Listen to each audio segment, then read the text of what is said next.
દોષો મળીને નાશ થઈ જાય.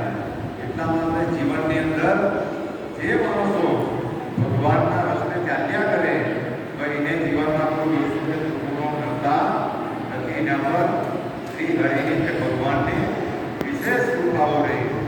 એટલે તો એકવાર ત્યાંથી બધા ભક્તો ચાલતા આવ્યા છે ખૂબ ભાવ અને શ્રદ્ધાથી, અને આ ગામો સાથે આ બધા ભક્તો સાથે આપણી બધાની સગાઈ કરતા પણ વિશેષ નાતાઓ છે. કારણ કે આપણા બધાની સગાઈ ભગવાન કે સદગુરુ દ્વારા થયેલી, એટલે એ નાતાઓ કોઈ પણ દિવસ તૂટતા નથી. તો આ ધામ વતી અને અમારા ગામ વતી એકવાર બધા જ ભક્તોનું ભાવનું બાબા શ્રદ્ધા રાખીને આવ્યા છે. તો એકવાર બાબાના ચરણમાં વિનંતી કરીએ છીએ, હે દયાળુ પ્રભુ, હે સદગુરુ રાયા, આ બધાની તમે ભક્તિ વધારજો અને બધા જ ભક્તોની તમે મનોકામના પૂરી કરજો. વિશેષમાં તો કહેવા જેવું તો અનેકો વસ્તુ છે. આ દુનિયાની અંદર ભગવાનની વાતો એવી છે કે એ એક વાર નીકળે એટલે નીકળ્યા જ કરે, એ બંધ થતી નથી. એને ખાલી વિરામ આપવું પડે. પણ સમયાંતરે બધા ચાલતા આવ્યા એટલે કોઈને પગ દુખતા હોય, કોઈને ભૂખ લાગેલી હોય, નાના બાળકોને આવી બધી સ્થિતિઓ થાય એટલે સાંઈ બાબા એમ કહેતા કે પેટ ભૂખ લાગવા વગર ભક્તિ પણ થતી નથી. અપમાન કરવામાં કેમ થાય, પણ અમારે જેવા સાંભળવા વગર તો પેટ નહીં પડે. એટલા માટે અમારે અપમાન કરી શકાતા. પણ સાંઈ બાબાએ એમ કહ્યું કે શરીરને વધારે તકલીફ આપીને ભૂખો ખેંચીને કોઈ ભક્તિ કરવાની જરૂર ભૂખ લાગે લાગે એટલે સદગુરુના દર્શન કરવા જો કોઈ પણ વસ્તુને બહુ રોકવાની રોકા, કારણ કે જેટલી રોકાય એટલી નુકસાન કરે. પડી ત્યારે માણસોનો સારો હિસાબ હોય, ભૂખ હોય કે કંઈ પણ વસ્તુ તમે એને જેટલી રોકે એટલી હાનિ કરે.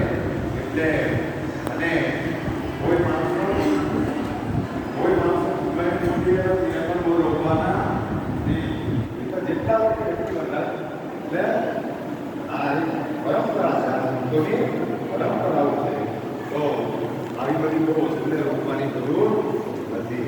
તો આપણે હવે પછી ગણપતિ આવી રહ્યો છે, એમ આપણે સરસ બધાએ વિષ્ણુ સહસ્ત્રના નામ તેના ગણપતિ વંદના કરી. જો આ ઠેર ઠેર હવે બધે કહેવા લાગ્યું છે, આ બધાએ કરવાનું એટલા માટે કારણ કે ભગવાનના નામમાં એટલી પ્રચંડ શક્તિ છે, એ દિવ્ય આનંદ આપનારી વસ્તુ છે. એકવાર માણસના આશ્રય થઈ જાય પછીથી માણસોને જીવનમાં કોઈ પણ તકલીફો પડતી નથી. પછી એકવાર માણસ આ વિષ્ણુ સહસ્ત્રના પાઠ તત્પર થાય એટલે એની સ્થિતિ નીચે જ જતી જાય. પછી એની સ્થિતિ નીચે જતી આવું વારંવાર કહેવા છતાં પણ જે માણસોને આ નહીં મળે તો તે આગળ કોઈ પણ જીવન ધ્યાન આપતા અને પછી ક્રિયાઓ પૂરું તો એમાં કોઈનો વાંક રહેતો નથી. આ દુનિયાની અંદર જે માણસો કર્મ કરે તે ફળ પામે, જે આશા કરે તો તેને ફળ મળતા નથી. કારણ કે આપણે પગાર મેળવવો હોય તો નોકરી પર જવું પડે, નહીં જાય કોઈ રહે તો પછી તકલીફો ભોગવે. એવી રીતે માણસોને સારા ફળ કે સારી વસ્તુઓ જોઈતી હતી, એના માટે કર્મ કરવું ખૂબ જરૂરી છે. અને એમાં પણ માણસોને તે કર્મ અને સદગુરુ કે તે કર્મ એમાં આસમાન પ્રશ્ન છે. સદગુરુ જે તમને કર્મ કહેવાય કઈ કર્મ નહીં આવે, જન્મ સુધી કલ્યાણ કરવાનું અને માણસ બધા કર્મો કરવા દે તો એ તો ખાલી એ જન્મનું કલ્યાણ કરે. એટલા માટે જીવનની અંદર જ્યારે જ્યારે માણસ પૂછવાય તો હંમેશા ને હંમેશા સદગુરુમાં આશરો કે ભગવાનના આશરે એવું.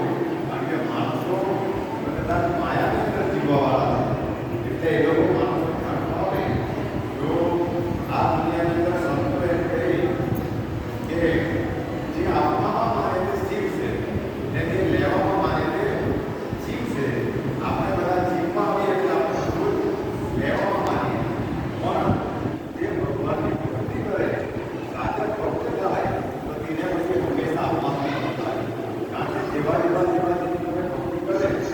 એવા ગુણો બધાની અંદર ઉતરી જાય.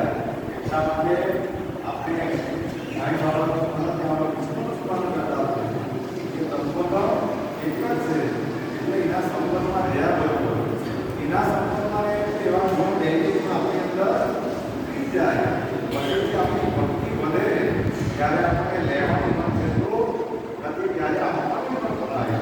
અને સંતો ના ઉતરી ગઈ કે જ્યારે તમને કોઈ પણ જગ્યાએ આપવાનું મન થાય તો જાણો કે તમારું જીવન સફળ એ રીતે આવી આપણી વસ્તુઓ છે.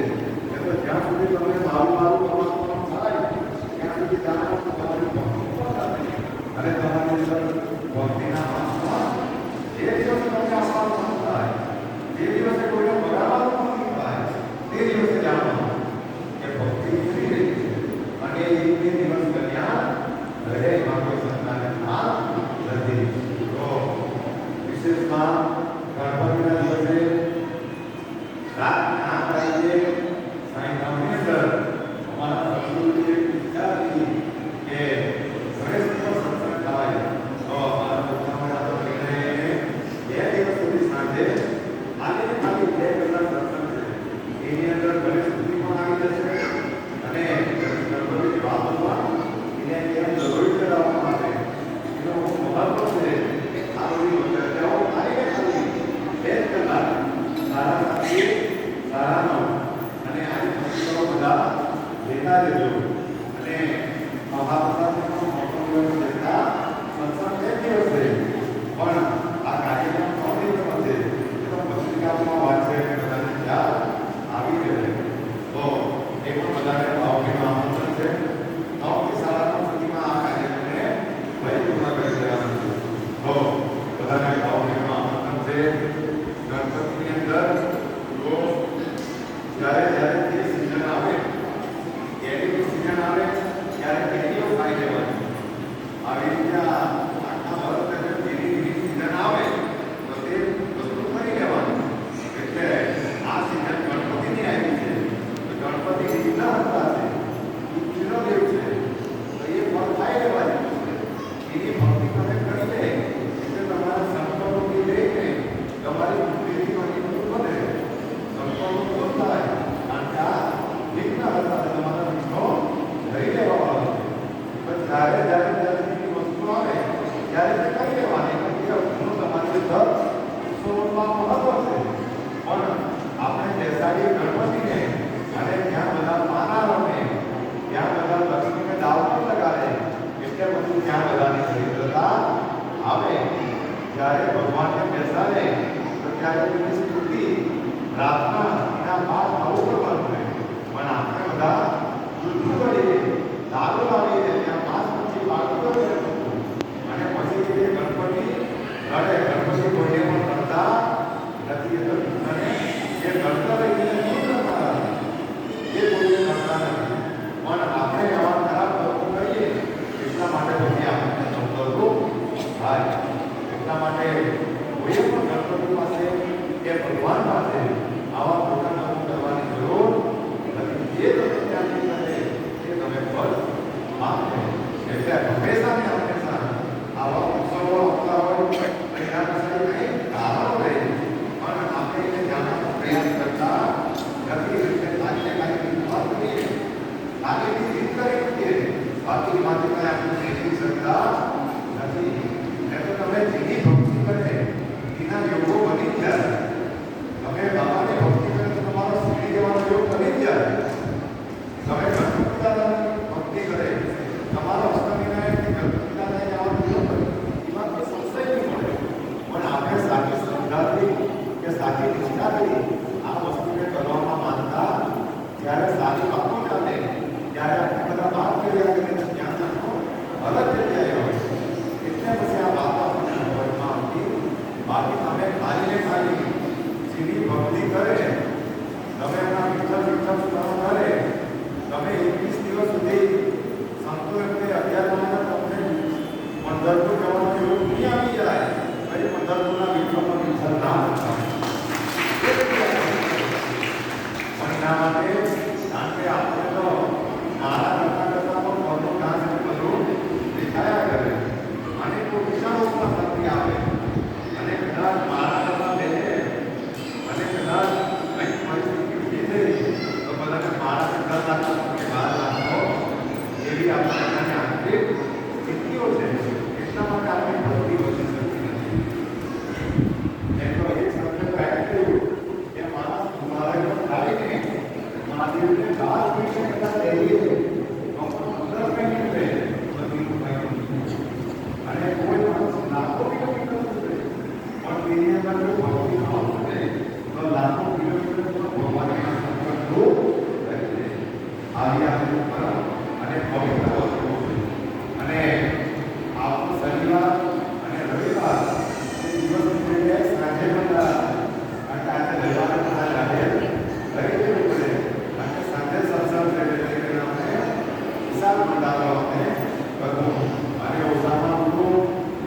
ભક્તિની અંદર